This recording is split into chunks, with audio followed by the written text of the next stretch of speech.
జగదీశ్వర్ రెడ్డి మాటలపై మాట్లాడడానికి మనతో పాటు రాజీవ్ గాంధీ పంచాయతీరాజ్ సంఘటన చైర్మన్ రాచమల్ల సిద్ధేశ్వర్ ఉన్నారు. మాట్లాడదాం. నిన్న జగదీశ్వర్ రెడ్డి మాజీ మంత్రి నల్గొండకు సంబంధించి స్టేట్మెంట్ చేశారు.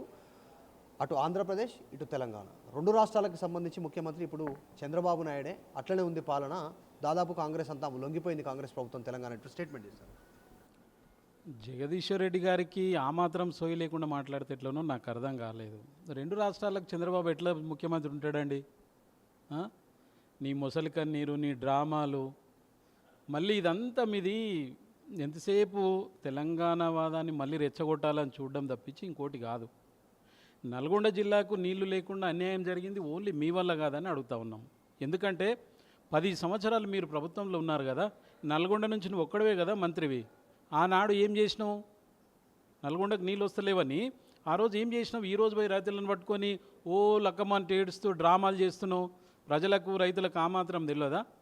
ఆనాడు మీరు కదా జగన్ పోతిరెడ్డిపాడుకు దానికి పొక్కబెట్టి నీళ్ళని తీసుకపోతే జగన్ని తీసుకొచ్చి ఈడ మీరు దండలేసి కౌలించుకొని మీరు మీ ముఖ్యమంత్రి కాదా? అది ప్రజలకు తెలియదా? అది రైతులకు తెలియదా? ఎన్ని రోజులు ఈ డ్రామాలు?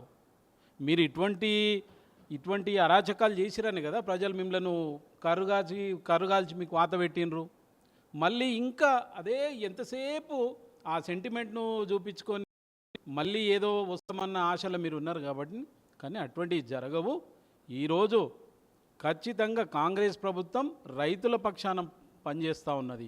అందుకనే ఈరోజు రైతులకు మంచి నీళ్ళు ఇచ్చినాం కాబట్టి వరి వండించారు. సన్నబియ్యం ఈరోజు మేము ప్రజలకు ఇస్తున్నామంటే వాళ్ళకు మద్దతు ధర ఇచ్చి వరి వండించి ఈరోజు ఇవ్వగలుగుతున్నాం. మీరు ఎంతసేపు ప్రభుత్వాన్ని బ్లేమ్ చేయాలన్న ఉద్దేశము, ముఖ్యమంత్రిని బ్లేమ్ చేయాలన్న ఉద్దేశము మర్చిపోయినరా? మీ కేసీఆర్ గారు టీడీపీ నుంచి వచ్చిన వ్యక్తి కాదా? జగదీశ్వర్ రెడ్డి గారు, మీరు మీ స్థాయికి తగ్గట్టు మాట్లాడండి, హుందాతనం ప్రదర్శించండి. మీరు ఇటువంటివి చేశారని ప్రజలు మిమ్మల్ని పక్కన కూర్చోబెట్టారు. ఓపిక పట్టండి. 1 ఇయర్ కాదు, 1.5 ఇయర్ అయింది. అప్పుడే ఎందుకంత తొందర మీకు? ఇప్పటికైనా మీరు బుద్ధి మార్చుకొని బుద్ధి తెచ్చుకొని ప్రతిపక్షంగా ఉండండి, నిర్మాణాత్మకంగా సలహాలు ఇవ్వండి. అంతేగాని ఇష్టం వచ్చినట్టు మాట్లాడి రైతుల దగ్గరికి వెళ్ళి డ్రామాలు చేసి ఎస్ఎల్బీసీ పూర్తి చేసి ఉంటే ఆనాడు 10 ఏళ్ళు మీరే కదా దాన్ని అట్లనే పెండింగ్ పెట్టిరు. ఈరోజు ఈ దుర్మార్గం కావడానికి మీరు కారణం కదా. ఆనాడే పూర్తి చేసి ఉంటే కంటిన్యూగా వర్క్ అయి ఉంటే ఈరోజు అది జరిగేది కాదు కదా. నల్గొండకి నీళ్ళు వచ్చేవి కదా. ఏం చేసిరు మీరు మంత్రిగా ఉండి? ఇవన్నీ ప్రశ్నించకనా? ఇప్పటికైనా మీరు సోయి తెచ్చుకొని ఇంకొకసారి ప్రభుత్వం మీద విమర్శలు చేసే ముందు ఆలోచించాలని కోరుతా ఉన్నాం. సాగర్కి సంబంధించినటువంటి నీటి వాడకం ఆంధ్రప్రదేశ్ ఎక్కువ వాడుతూ ఉంది. సో మిన్నకుండిపోయింది, చూసు మెతకవేకర్ ఉంది ఇక్కడ తెలంగాణలో కాంగ్రెస్ ప్రభుత్వం. అది గతంలో అంటే చంద్రబాబు నాయుడు సమర్థించేలాగానే ఉంది అనేటువంటి ఆయన స్టేట్మెంటు. తర్వాత ఉత్తమ్ కుమార్ రెడ్డి మీద కూడా స్టేట్మెంట్ చేస్తారు. ఆయన నీళ్ళ మంత్రి, సాగు మంత్రి కాదు, కన్నీళ్ళ మంత్రి అనేటువంటి స్టేట్మెంట్ చేస్తారు. అంటే రైతులు కన్నీళ్ళు పెట్టుకుంటున్నారని. ఇప్పుడు ఏ రైతులు కన్నీళ్ళు పెట్టుకుంటలేరండి. జగదీశ్వర్ రెడ్డి గారు ఒక్కరే కన్నీళ్ళు పెట్టుకున్నారు. అది డ్రామా. పక్కకున్నోళ్ళకి ఎవరికి రాలేదు పాపం కన్నీళ్ళు, ఒక్కనికే వచ్చినాయి. అది నటనని చాలా క్లియర్గా తెలుస్తూ ఉన్నది.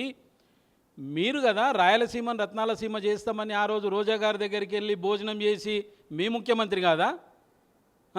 జగన్కు నీళ్ళు ఇచ్చి పోతిరెడ్డిపాడు నుంచి నీళ్ళు తీసుకుపోతుంటే మీరు కదా చేసింది. ఎంతసేపు మీరు రేవంత్ రెడ్డి గారిని, ఉత్తమ్ కుమార్ రెడ్డి గారిని టార్గెట్ చేస్తూ వాళ్ళని విమర్శించడం తప్పించి ఇంకోటి కాదు. ఖచ్చితంగా కాంగ్రెస్ ప్రభుత్వం రైతులకు మేలు చేస్తుంది, ప్రజలకు మేలు చేస్తుంది. సంక్షేమ పథకాలు కావచ్చు, రైతులకు మేలు కావచ్చు, అది ఒక కాంగ్రెస్ ప్రభుత్వం వల్లనే సాధ్యం.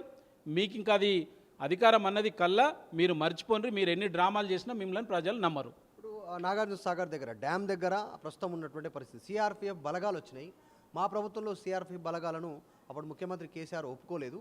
ఇప్పుడు ముఖ్యమంత్రి రేవంత్ రెడ్డి ఒప్పుకుంటున్నటువంటి సిచ్యువేషన్ అంటే మెతకవైఖరి ఉండడం వల్ల వాళ్ళ చేతుల్లోకి వెళ్ళిపోయింది. ఏం చేయలేనటువంటి, ఏం డిసిషన్ తీసుకోలేనటువంటి సిచ్యువేషన్లోకి రాష్ట్రం ఉంది అనేటువంటి జగదీశ్వర్ రెడ్డి స్టేట్మెంట్. అది శుద్ధ అబద్ధం. ఇప్పుడు ప్రజలకు తెలుసు, ఆనాడు ఎన్నికల ముందు కదా అక్కడికి సిఆర్పిఎఫ్ బలగాలు వచ్చింది. ఈరోజు వచ్చినాయా? నిన్నొచ్చిందా? మొన్న వచ్చిందా? నెల కింద వచ్చిందా? ఆనాడు ఎన్నికలకు ముందు రెండు రాష్ట్రాలు అది మాట్లాడుకొని ఆనాడు మీరు మీ హయాంలో వచ్చినాయి అక్కడ సిఆర్పి బలగాలు. అది మీరు మర్చిపోయి ఒకసారి తీయండి. మీరు ఏనాటి నుంచి అక్కడ సిఆర్పి బలగాలు ఉన్నాయి తెలియకుండా మాట్లాడితే ఎట్లా జగదీశ్వర్ రెడ్డి? మీరు మంత్రిగా చేసిరండి. మరి ఇంత ఇప్పుడు ఏదో బట్టగాల్చి మీదేద్దామన్నట్టు మాట్లాడొద్దు. ఆనాడు మీ హయాంలోనే అక్కడికి సిఆర్పి బలగాలు వచ్చినాయి, కాంగ్రెస్ ప్రభుత్వ హయాంలో కాదు. ఇది రాచమల్ల సిద్ధేశ్వర్ చెప్తా ఉన్నటువంటి పరిస్థితి. జగదీశ్వర్ రెడ్డి ఒక్కడే సింగిల్గా మంత్రిగా ఉన్నటువంటి హయాంలో అక్కడ ప్రజలకు సాగునీరు తాగునీరు అందుబాటులోకి తేనటువంటి సిచ్యువేషన్, ఎస్ఎల్బీసీ కంప్లీట్ చేసినట్టు ఈరోజు కంప్లీట్ అయ్యేటువంటి సిచ్యువేషన్ ఉండే.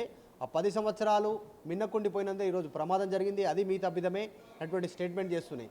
ఈ ఏడుపులను ప్రజలు నమ్మేటువంటి పరిస్థితి లేదు, రైతులకు అన్నీ తెలుసు అనేటువంటి స్టేట్మెంట్ చేస్తూ ఉన్నారు. ప్రపంచంలో ఏ మూల ఏ క్షణం ఏం జరుగుతుందో వేగంగా తెలుసుకోవడానికి తొలి వెలుగు వాట్సాప్ ఛానల్ని ఫాలో చేయండి.